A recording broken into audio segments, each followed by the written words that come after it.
Hey, this is Maximo and welcome to Maximo's Travels. Well, today I'm at the Royal Botanical Gardens in Cranbourne.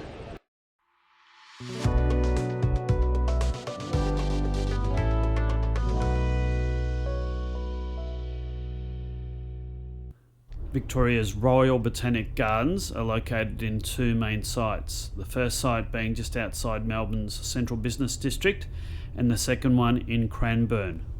The Cranbourne site is around about a 55 kilometre trek from the central business district, and it's best gotten there via car. If you're there, there's many places in the nearby Mornington Peninsula where you can also visit. Wineries, the hot springs, plenty to see and do. So if I was going to Cranbourne, I'd actually continue on to make it a full day and visit the rest of the Mornington Peninsula. You can get to these gardens by public transport. You'd need to go on a suburban train from the city to Cranbourne train station and then hop on a free daily shuttle that needs to be booked in advance. Links in the description to allow you to do that. Far simpler just to go via car, either hire a car or perhaps expensive taxi or Uber ride.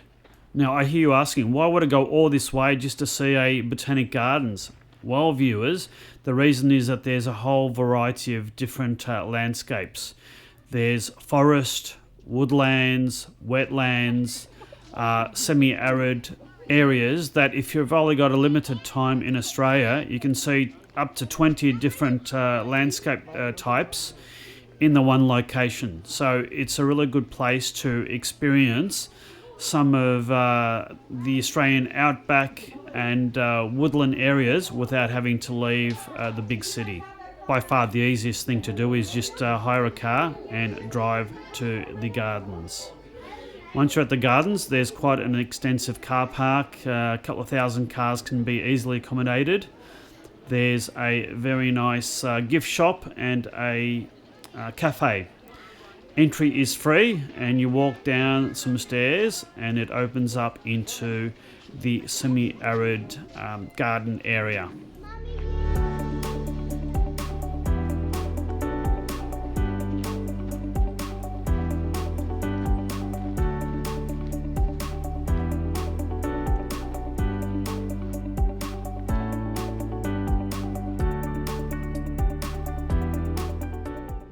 Behind me is an Australian garden. You can see that it depicts the red soil that's quite typical of the Australian outback. And over there we have the main entrance building and a little touristy train. And in the foreground are lots and lots of native Australian plants.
While you're at the Royal Botanic Gardens, you can also visit Trig Point.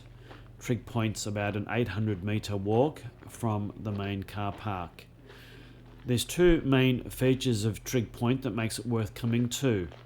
Well, three really. One, there's a really nice observation tower where one can get 360 views of Melbourne and its suburbs.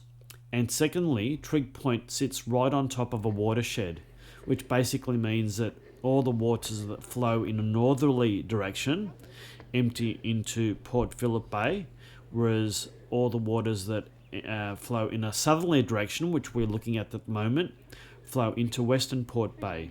So it's a very unique place to visit, not only because of the magnificent views of Melbourne, the Dandenongs, all the way to Mount Macedon.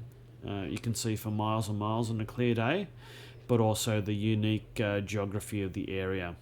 All in all, we spent about 3 hours in Trig Point and the Royal Botanic Gardens in Cranbourne. Had a fantastic time on a spectacularly nice day. I do hope you've liked this video. If so, please hit the like and subscribe buttons. Until our next adventure in some far-flung place, take care and bye.